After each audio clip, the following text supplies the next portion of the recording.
126 सुंदरकांड अपराध करने वाले किए पर ब्रह्मास्त्र का प्रयोग किया था, फिर जो मुझे हर ले आया उसकी कैसे क्षमा कर रहे हैं। इसे सुनकर जी बोले, अब शोक करने का अवसर नहीं है। श्री राम समस्त राक्षस को भस्म कर देंगे। अब आपको कुछ और कहना हो तो कहिए। सीता ने कहा कि मेरी ओर से श्री राम को मस्तक झुकाकर प्रणाम करना और उनका कुशल समाचार पूछना। लक्ष्मण से भी तुम मेरी ओर से कुशल पूछना। अधिक क्या कहूँ, जैसे यह कार्य सिद्ध हो सके वही उपाय तुम्हें करना चाहिए। ऐसा कहकर सीता ने दिव्य चूड़ामणि निकाली और श्री राम को देने के लिए दी। वह मणिरत्न लेकर ने सीता को प्रणाम किया और प्रदक्षिणा करके उनके पास खड़े हो गए। तदनंतर लौटने की तैयारी की। जी को लौटने के लिए उद्यत जान सीता का गला भर आया और वे बोली, श्री राम जिस प्रकार इस दुहक से मेरा उद्धार करें, वैसा ही यत्न तुम्हें करना चाहिए। जी ने श्री राम के पराक्रम का बखान करके उन्हें फिर सांत्वना दी। जी की ओर बार बार देखकर सीता ने कहा, यदि तुम ठीक समझो तो यहाँ एक दिन गुप्त स्थान में निवास करके चले जाना, मेरे शोक का थोड़ी देर के लिए निवारण हो जाएगा। यदि श्री राम रावण को युद्ध में पराजित करके मुझे साथ ले अपनी पुरी को पधारे, तो वह उनके अनुरूप कार्य होगा। जी ने कहा, देवी इस भयंकर देश में आपको अधिक दिन नहीं रहना पड़ेगा। जी को वहां से छलांग मारने के लिए तैयार देखकर सीता के मुख पर आंसुओं की धारा बहने लगी और कहा कि मेरा कुशल मंगल कहना। जी ने धीरे से शेष कार्य का विचार करते हुए उत्तर दिशा की ओर प्रस्थान किया। लौटने से पूर्व वाटिका विध्वंस, राक्षस वध और लंका दहन, सीता का संदेश लेकर ओरम के पास वापस जी ने प्रस्थान से पूर्व राक्षसों को चुनौती देने का विचार करके उस प्रमदावन को उजाड़ डाला और युद्ध का उत्साह लेकर उस वन के मुख्य द्वार पर आ गए। प्रमदावन में सोई हुई राक्षसियों की निद्रा टूट गई, साथ ही उनकी दृष्टि उन वीर जी पर गई। वे सीता जी से पूछने लगी, ये कौन है? सीता ने कहा, तुम ही जानो यह कौन है और क्या करेगा। सीता की बात सुनकर कुछ राक्षसियां रावण को सूचना देने चली गईं और उसे प्रमदावन के विनाश का समाचार दिया। रावण ने क्रोध होकर वीर राक्षसों को जी को पकड़ लाने की आज्ञा दी। जी ने उन्हें बताया कि मैं कौशल नरेश वाल्मीकि रामायण कथा 126 श्री राम का दास हूँ, लंकापुरी को तहस नहस कर डालूंगा। राक्षसों द्वारा घेरे जाने पर जी ने द्वार पर लोहे का एक परिघ उठाकर राक्षसों का संहार आरंभ किया। तदनंतर राक्षसों ने रावण के पास जाकर समाचार सुनाया। रावण ने प्रहस्त के पराक्रमी के पुत्र को जी का सामना करने के लिए भेजा। प्रमदावन विध्वंस करने के बाद जी चैत्य प्रासाद को भी तोड़ने लगे। उससे फिर सैकड़ों रक्षक हथियार लेकर आए। जी ने सबको मार डाला और कहा, अब न तो यह लंकापुरी रहेगी, न तुम लोग, और न वह रावण रहेगा जिसने श्री राम के साथ वैर बांध है। फिर हनुमान जी का युद्ध प्रहस्त पुत्र जम्बूमलि से होने लगा। बलशाली जी ने परिघ को जम्बूमलि की छाती पर दे मारा और वह धराशायी हो गया। रावण ने अपने मंत्रियों के 7 पुत्रों को भेजा, वे भी सब मारे गए। फिर रावण ने अपने महान पराक्रमी 5 सेनापतियों को भेजा और कहा कि मुझे इसमें संदेह है कि यह वानर है। वानर के रूप में कोई बड़ा शक्तिशाली जीव प्रकट हुआ है, उसे बंदी बनाओ। वे सब चारों ओर से जी पर टूट पड़े, परंतु हनुमान जी ने उन सबको मौत के घाट उतार दिया। तदनंतर रावण ने अपने पुत्र अक्षकुमार को भेजा। उसने पराक्रम दिखाया। करतूत करते हुए जी ने उसके दोनों पैर पकड़कर उसे उठा लिया और सैकड़ों बार घुमाकर भूमि पर पटक दिया। इस प्रकार अक्षकुमार मारा गया। अक्षकुमार के मारे जाने पर रावण रोष से जल उठा और अपने पराक्रमी पुत्र इंद्रजीत मेघनाद को पराजित करने की आज्ञा दी। मेघनाद बड़े उत्साह के साथ चला और दोनों के मध्य भयंकर युद्ध होने लगा। मेघनाद विचार करने लगा कि इसे किसी प्रकार भी बंदी बना लेना चाहिए। फिर उसने ब्रह्मा जी के दिए अस्त्र का संधान किया और अस्त्र से बांध लिया। जी निश्चेष्ट होकर पृथ्वी पर गिर पड़े। उसी समय उन्हें ब्रह्मा जी के वरदान का स्मरण हुआ कि ब्रह्मास्त्र मुझे एक ही मुहूर्त में बंधन से मुक्त कर देगा। उन्होंने सोचा कि राक्षसों द्वारा पकड़े जाने पर लाभ ही होगा, इसलिए वे निश्चेष्ट हो गए। राक्षसों ने देखा कि यह हाथ पैर नहीं हिलाता है, तो वे जी को रस्सों से बांधने लगे। रस्से से बांधने के कारण जी ब्रह्मास्त्र से मुक्त हो गए। इंद्रजीत ने देखा कि यह दिव्यास्त्र से मुक्त हो गया है तो उसे चिंता हुई, परंतु उसने अनुभव किया कि यह तो बंधे हुए की भांति बर्ताव कर रहा है। क्रूर राक्षस उन्हें खींचकर ले चले और रावण के पास जा पहुँचे। रावण ने से उनका कार्य प्रयोजन इत्यादि पूछा तो उन्हें बताया कि मैं सुग्रीव के पास से उनका दूत होकर आया हूँ। जी ने रावण के भयंकर होते हुए भी अति प्रभावशाली रूप को देखा तथा उसकी सभा के वैभवपूर्ण दृश्य का अवलोकन किया और वे सोचने लगे कि यह यदि अधर्मी न होता तो देवराज इंद्र से भी बढ़कर होता, किंतु इसके क्रूर कर्मों से तो सारा लोक पीड़ित है। रावण ने अपने मंत्री से के बारे में पूछने के लिए कहा। प्रहस्त ने कहा, वानर तुम सच सच बताओ, कौन हो, डरो मत, छोड़ दिए जाओगे। ने कहा, मैं जन्म से वानर हूँ। राक्षस रावण से मिलने के लिए ही मैंने वन उजाड़ा। श्री राम का कुछ कार्य है जिसके लिए आया हूँ।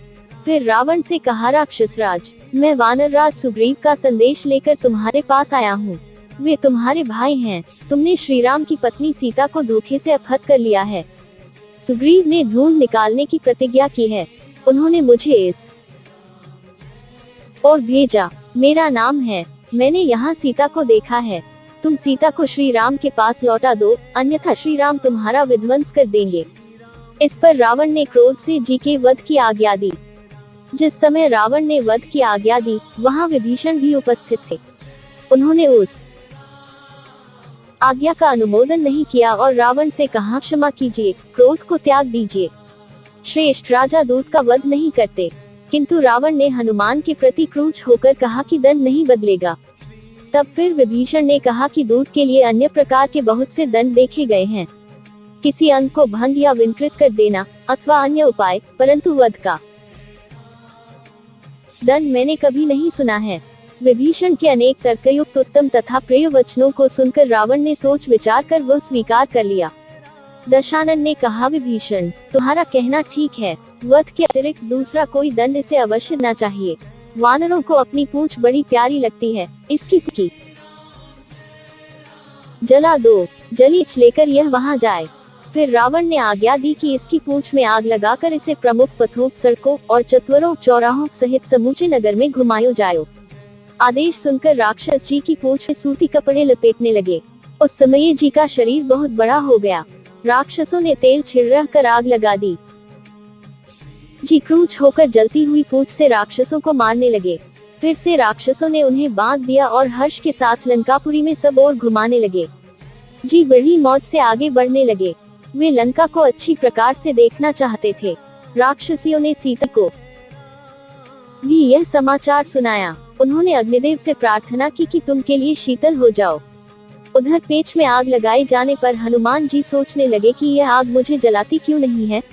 निश्चय ही सीता जी की दया, श्री राम के तेज तथा मेरे पिता की मैत्री के कारण अग्निदेव मुझे जला नहीं रहे हैं। तदनंतर जी ने सोचा मुझे इसका प्रतिकार करना चाहिए। वे उन बंधनों को तोड़कर उछले और गर्जना करने लगे। फिर उछलकर नगर आधार पर जा पहुँचे और एक परिघ उठाकर रक्षकों को मार गिराया। वाल्मीकि रामायण कथा श्रेष्ठ। तदनंतर जी महलों पर घूमने लगे। एक महल में आग लगाकर दूसरे पर कूद पड़ते थे। सभी राक्षस सेनापतियों और इंद्रजीत, कुंभकर्ण इत्यादि के महल फूंक डाले। उस समय जी ने विभीषण का घर छोड़कर सब घरों में क्रमशः आग लगा दी। हाहाकार मच गया। लंकापुरी को दग्ध हुई देखकर सब विस्मित हुए और सब प्राणी थर्रा उठे। जी ने सारी लंकापुरी को जलते देखा तो उन्हें सीता के लिए चिंता हुई। वे अपने को कोसने लगे। इस प्रकार चिंता में पड़े जी को शुभ शकुन दिखाई पड़े, तो उन्होंने सोचा कि संभवतः सीता अपने तेज से ही सुरक्षित हो और पुनः उनका प्रत्यक्ष दर्शन करने का विचार किया। अशोक वृक्ष के नीचे बैठी सीता जी के पास जाकर जी ने प्रणाम किया और बोले, आए, सौभाग्य की बात है कि आप सकुशल हैं। सीता ने उन्हें देखकर एक दिन विश्राम करके जाने के लिए कहा और यह भी कहा कि तुम ऐसा उपाय करना जिससे श्री राम का पराक्रम प्रकट हो। सीता की बात सुनकर जी ने कहा, आपका कल्याण हो, आप समय की प्रतीक्षा करें। रावण शीघ्र ही रणभूमि में श्री राम के हाथों मारा जाएगा। पुनः सीता को प्रणाम करके लौट जाने का विचार किया और उत्तम अरिष्टगिरी पर चढ़ गए। उत्तर तट पर जाने की इच्छा से उन्होंने अपने शरीर को बहुत बड़ा बना लिया और बड़े वेग से चले। उत्तर तट के कुछ निकट पहुंचने पर महागिरी महेंद्र पर दृष्टि पड़ी और उन्होंने उच्च स्वर से गर्जना की। तट पर बैठे अन्य वानर भी उनकी गर्जना सुनकर सिंहनाद करने लगे। ग्रेटर देन अनंत ने कहा कि जी कार्य सिद्ध करके आ रहे हैं। उसी समय महेंद्र गिरी के शिखर पर कूद पड़े। सभी वानर उन्हें घेर कर खड़े हो गए। जी ने कहा, सीता जी के दर्शन हो गए। और सुनकर सभी हर्षनाद करने लगे। अंगद ने हनुमान जी के धैर्य और पराक्रम की प्रशंसा की। वानरों के साथ जाम्बवंत ने जी से पूरा वृतांत पूछा। जी ने आदि से अंत तक की बात बताई और कहा, जो कार्य शेष रह गया है वो आप लोग पूर्ण करें। आप सबकी सम्मति लेकर हम सीता के साथ ही श्री राम और लक्ष्मण का दर्शन करें। अंगद ने जी की बात का अनुमोदन करते हुए कहा कि हम लोग इतने समर्थ हैं कि लंका को जीत सकते हैं। सबकी बात सुनकर ने कहा कि तुम बड़े हो, परंतु इस समय बुद्धिमानी की बात नहीं कर रहे हो। इस समय हमें खोजने की आज्ञा थी, साथ ले आने की नहीं। इसलिए हम लोग इस कार्य की सूचना देने श्री राम के पास चले। सबने की बात मानकर शीघ्र वहां से प्रस्थान किया तथा सुग्रीव के मधुवन नामक आरक्षित वन में आ गए। सुग्रीव का मामा दधिमुख उस वन की रक्षा करता था। अंगद की आज्ञा पाकर सभी वानर प्रफुल्लित होकर फल मूलों का भक्षण करने लगे। दधिमुख ने 9126 सुंदरकांड ऐसा करने से रोका, परंतु निर्भय होकर नाचते गाते हुए फल भक्षण करते रहे। रोकने के लिए आए रक्षकों पर वे सब वानर क्रुद्ध होते तथा उछल कर मारते थे और मधुवन का मधु पीने तथा फल एवं मूल खाने में लगे हुए थे। दधिमुख भी जब पिट गया और वानरों को नहीं रोक सका तो क्रोध होकर वह सुग्रीव के पास गया तथा उसके पांव पकड़ लिए। सुग्रीव ने कहा, उठिए उठिए, मेरे पांव क्यों पड़ते हैं? सब कुशल तो है? और दधिमुख से आने का कारण पूछा। दधिमुख ने बताया कि आदि ने मधुवन का नाश कर दिया और रोकने पर सभी रक्षकों तथा मुझको मारा। उसकी बात सुनकर सुग्रीव ने लक्ष्मण कहा, की बात सुनकर मैं अनुमान कर रहा हूँ कि जिस कार्य के लिए वे गए थे वो सिद्ध कर आए। सुग्रीव की बात सुनकर श्री राम और लक्ष्मण बहुत प्रसन्न हुए। फिर सुग्रीव ने दधिमुख से कहा, मामा, जिस कार्य के लिए उन्हें भेजा था वे उसे सिद्ध करके आए हैं, इसलिए उन्होंने मधु पिया, फल खाए, मारपीट की, तब भी मैं प्रसन्न हूँ। तुम शीघ्र जाओ और आदि वानरों को शीघ्र यहाँ भेज दो।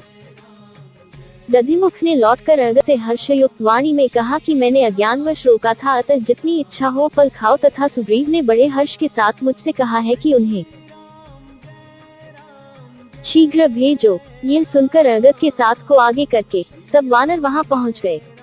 श्री राम ने परम प्रीति और सम्मान के साथ हनुमान जी को देखा। सभी वानरों ने अंगद को आगे करके श्री राम, लक्ष्मण तथा सुग्रीव को प्रणाम किया तथा सीता का समाचार बताना प्रारंभ किया। सीता के सकुशल होने का वृतांत सुनकर श्री राम ने कहा, वानरों, देवी सीता कहाँ है? मेरे प्रति उसका कैसा भाव है? मुझसे कहो। ने सीता जी के उद्देश्य से दक्षिण दिशा की ओर प्रणाम किया। फिर श्री राम से सीता का दर्शन कैसे हुआ वो सब वृतांत कह सुनाया और दिव्य कांचन मणि श्री राम के हाथ में दी तथा कहा कि मैंने सब निवेदन कर दिया, अब समुद्र को पार करने का प्रयत्न कीजिए। श्री राम मणि को छाती से लगाकर रोने लगे, साथ ही लक्ष्मण भी रो पड़े और अनेक प्रकार से विलाप करने लगे। तदनंतर ने सीता जी की कही हुई सब बातें उनसे निवेदित कर दी। उन घटनाओं का भी वर्णन किया जो सीता ने बताई थी और कहा, सीता जी के कष्ट को देखकर मैं उन्हें अपनी पीठ पर बैठाकर लाना चाहता था, परंतु सीता जी ने कहा कि मेरा यह धर्म नहीं है कि मैं स्वेच्छा से तुम्हारी पीठ का आश्रय लूं। और राम सीता ने मेरे आने के समय कहा कि तुम श्री राम से अनेक प्रकार से ऐसी बातें कहना जिससे वे सम्रांगण में शीघ्र ही रावण का वध करके मुझे प्राप्त करें। मैंने उन्हें सांत्वना दी कि अब संताप करने की आवश्यकता नहीं है। आप शीघ्र देखेंगी कि सिंह के समान पराक्रमी श्री राम व लक्ष्मण लंका के द्वार पर आ पहुँचे हैं। मेरे वचनों द्वारा उनके मन को कुछ शांति मिली। सुंदरकांड पूर्ण।